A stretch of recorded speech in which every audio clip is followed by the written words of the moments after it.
মৰমৰ ছাত্ৰ-ছাত্ৰীসকল আমাৰ আজি ভিডিঅ'লে তোমালোকক স্বাগতম জনাইছো। আজি আমি চতুৰ্থ শ্ৰেণীৰ ইংলিছৰ lesson number 3 we all belong নামৰ পাঠটিৰ এক্টিভিটিজখিনি কৰিম। তোমালোকে মনোযোগেৰে চাই যাবা। চোৱা, let's read the following lines from the poem and learn the meaning of the underlined words. এতিয়া চোৱা, ইয়াত আমাক কবিতাৰ শাৰী কেইটামান দিয়া আছে আৰু তাৰ মাজৰ কিছুমান শব্দত এনেকে তলত আঁচটানি দিয়া আছে। এতিয়া আমি এই আঁচটনা মানে আণ্ডাৰলাইন কৰা শব্দৰ অৰ্থ শিকিম। এতিয়া চোৱা, number 1, beautiful classrooms colours blend. Here the word colors refers the children of the classroom belonging to different backgrounds.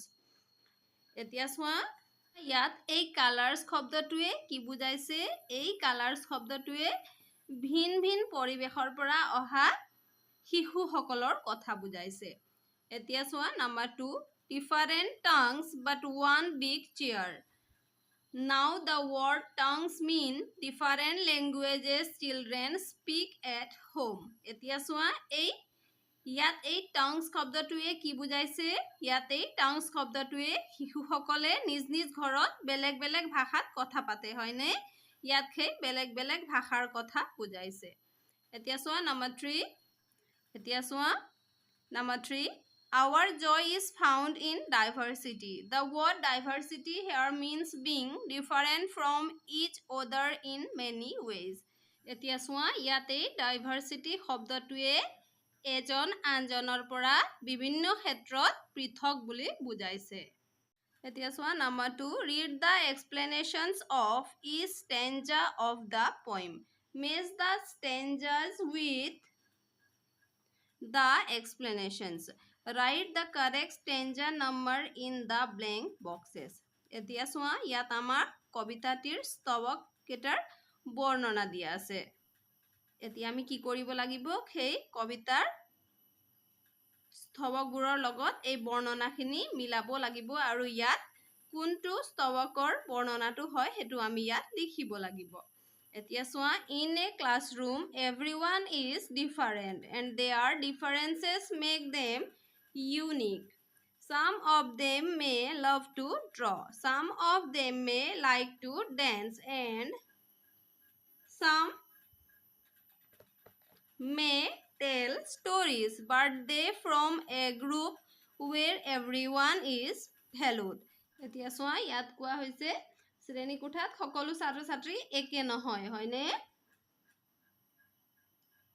আৰু তেওঁলোকৰ পাৰ্থক্যই তেওঁলোকক কি কৰে? বিশেষ কৰি তোলে। কিছুমানে ছবি আঁকিবলৈ ভাল পায়, কিছুমানে নাচিবলৈ ভাল পায়, কিছুমানে সাধু কৈ ভাল পায়, কিন্তু তেওঁলোকে এটা এনে দল গঠন কৰে য'ত তেওঁলোক সকলোকে মূল্য দিয়া হয়, হয়নে?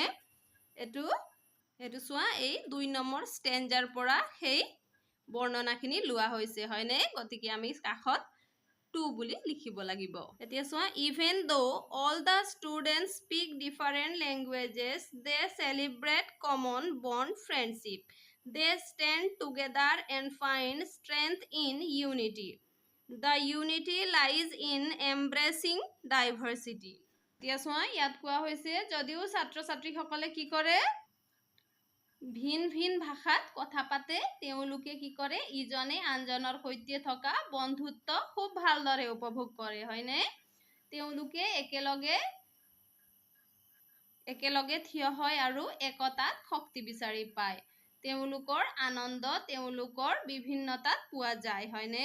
গতিকে আমি ইয়াত লিখিম, এইটো 4 নম্বৰৰ স্তবকৰ পৰা লোৱা হৈছে, হয়নে? গতিকে আমি 4 বুলি লিখিম। এতিয়া চোৱা, a classroom is a blending of different children from different background and languages. Some greet each other with a namaste, others with a hello. No matter where they come from, they are all happy together. এতিয়া চোৱা, শ্ৰেণী কোঠা এটাত কি হয়? বিভিন্ন পৰিৱেশ বা বিভিন্ন ঘৰৰ পৰা অহা ভিন ভিন ভাষা কোৱা ছাত্ৰ-ছাত্ৰীসকলৰ মিলন হয়, হয়নে? তেওঁলোকৰ কিছুমানে নমস্কাৰ বুলি কয় আৰু কিছুমানে হেল্ল' বুলি কয়, হয় নহয়? কিন্তু তেওঁলোক য'ৰ পৰাই নাহক কিয় তেওঁলোক সকলোৱে আনন্দত থাকে। গতিকে এইটো চোৱা এই 1 নম্বৰৰ স্তৱক হয় হয়নে গতিকে চোৱা আমি ইয়াত 1 লিখিছো তাৰ পিছত চোৱা In a classroom, children learn important values like caring and sharing. They learn to share each other's delicacies like laddus and pithas. They love each other's culture and shine like a star with their differences. এতিয়া চোৱা কোনো এটা শ্ৰেণী কোঠাত কি হয় শিশুসকলে যত্ন লোৱা ভগাই খোৱা আদি গুৰুত্বপূৰ্ণ আদৰ্শ শিকে তেওঁলোকে ইজনে সিজনৰ লগত লাডু পিঠা মিঠাই আদি কি কৰে ভগাই খায় হয়নে ভগাই খাব শিকে হয়নে তেওঁলোকে ইজনে সিজনৰ সংস্কৃতিক ভাল পায় আৰু নিজ নিজ পাৰ্থক্যৰ সৈতে উজ্জ্বল তৰাৰ দৰে জিলিকি থাকে হয়নে এটো আমাৰ 3 নম্বৰ স্তৱকৰ পৰা লোৱা হৈছে হয়নে গতিকে আমি ইয়াত 3 বুলি লিখিম এটো চোৱা আমি ইয়াত 3 লিখিছো এতিয়া চোৱা activity 3 let's see how much we have understood the poem এতিয়া আমি কবিতাটো যে পঢ়িছিলো কবিতাটো আমি কিমান বুজি পালো এই প্ৰশ্ন উত্তৰ দিলেহে আমি গম পাম হয়নে এতিয়া চোৱা a what are the different ways of greeting each other ইজনে সিজনক অভিবাদন আমি কি দৰে কৰো হয়নে এতিয়া চোৱা আমি আনসাৰ লিখিছো the different ways of greeting each other are namaste and hello আমি নমস্কাৰ আৰু হেল্লো বুলি অভিবাদন কৰো হয়নে এতিয়া চোৱা b what food items are mentioned in the poem কবিতাটিত কি খাদ্য বস্তুৰ কথা উল্লেখ কৰা হৈছে এতিয়া চোৱা the food items mentioned in the poem are laddus and pithas কবিতাটিত লাডু আৰু পিঠাৰ কথা কোৱা হৈছে হয়নে এতিয়া চোৱা see what is the poem about কবিতাটি কিহৰ বিষয়ে দিয়া হৈছে এতিয়া চোৱা see the poem is about unity in diversity in a classroom কবিতাটি শ্ৰেণী কোঠাত ভিন্নতা থকা সত্ত্বেও ছাত্ৰ ছাত্ৰী সকলৰ মাজত থকা মিলাপ্ৰীতিৰ বিষয়ে দিয়া হৈছে হয়নে এতিয়া চোৱা d how does friendship grow বন্ধুত্ব কেনেকৈ গঢ়ে চোৱা when hearts are near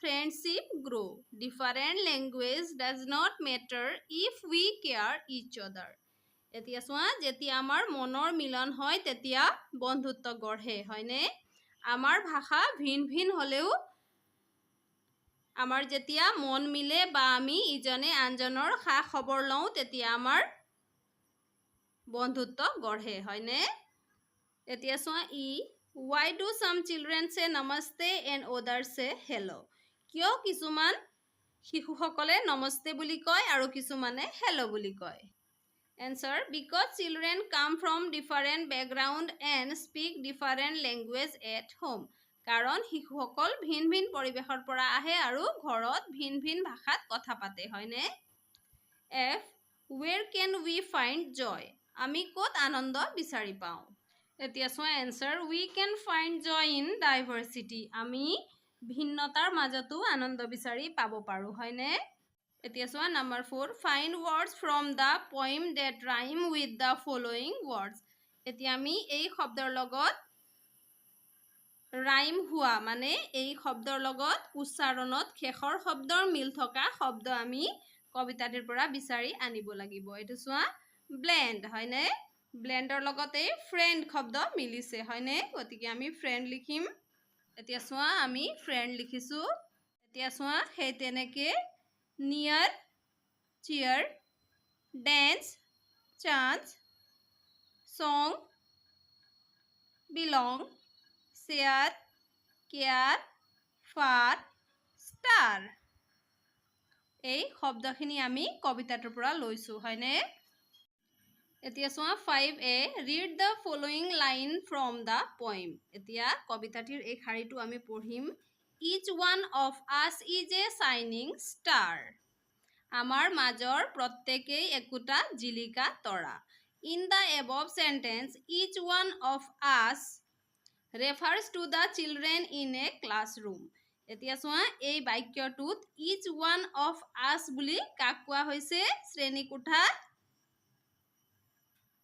শিশুসকলক কোৱা হৈছে হয়নে the children are compared to a shining star আৰু শিশুসকলক জিলিকা তৰাৰ লগত তুলনা কৰা হৈছে এতিয়া চোৱা let's read some more sentences number 1 the stars are diamonds in the sky number 2 the sun is a fireball number 3 the camel is the sheep of the desert এতিয়া চোৱা এক নম্বৰ শাৰীত কি কোৱা হৈছে here the stars are compared to diamonds এই তৰাবোৰক হীৰাৰ লগত তুলনা কৰা হৈছে এতিয়া এই 2 নম্বৰ লাইনত কি কোৱা হৈছে the sun is compared to a fireball মানে সূৰ্যক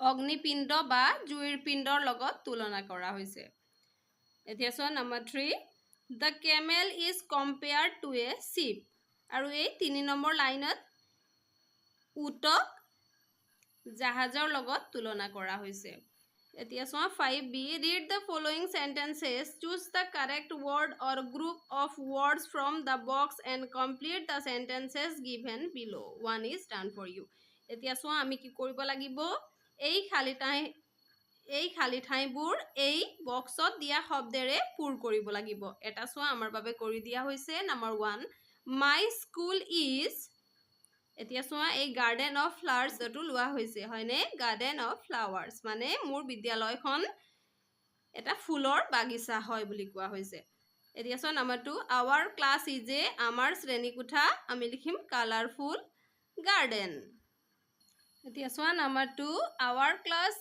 is a colorful garden number 3 my friend is a shining star number 4 she is an angel in our class এতিয়া চোৱা 6a look at the pictures given below and say in what way each one of them is a shining star এতিয়া এই ছবিবোৰলৈ চোৱা আৰু কোৱা কিয় এওঁলোক একোটা উজ্জ্বল তৰা হয় example Rita is a shining star because she is a good singer Rita এজনী উজ্জ্বল তৰা হয় কাৰণ তাই এজনী ভাল গায়িকা হয় হয়নে এতিয়া আমি এবোৰ ক'ব লাগিব এজনী কোন হয় পূজা হয় হয়নে পূজা is an artist এতিয়া কম পূজা is a shining star because she is a very good artist তাৰপিছত চোৱা মিনু is a dancer এতিয়া আমি কম Minu is a shining star because she is a very good dancer ৰিতাৰ আমাৰ ইয়াত ওপৰত দিয়া আছে হয়নে এতিয়া চোৱা 6b now draw or paste your picture in the star